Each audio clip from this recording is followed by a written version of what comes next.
নমস্কার বন্ধুরা, আজকে যে রেসিপিটা শেয়ার করছি সেটা হলো মাছের তেল রেসিপি পেঁয়াজকলি দিয়ে।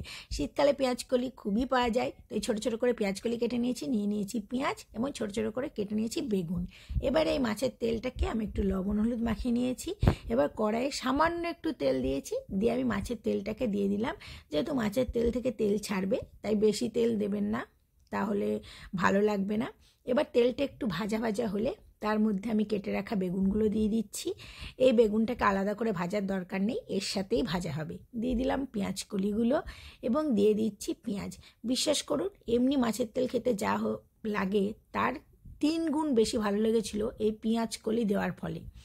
দিয়ে দিচ্ছি স্বাদ মতো লবণ, দিয়ে দিচ্ছি পরিমাণ মতো একটু হলুদ, আর দিয়ে দিচ্ছি 2টো কাঁচা লঙ্কা কুচি। আপনারা লঙ্কা বেশি খেলে বেশি দেবেন।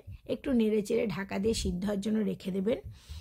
দেখুন, ঢাকা তুলে রেডি আমার পেঁয়াজকলি দিয়ে মাছের তেল। কেমন হয়েছে অবশ্যই জানাবেন। সবাই ভালো থাকুন, সুস্থ থাকুন।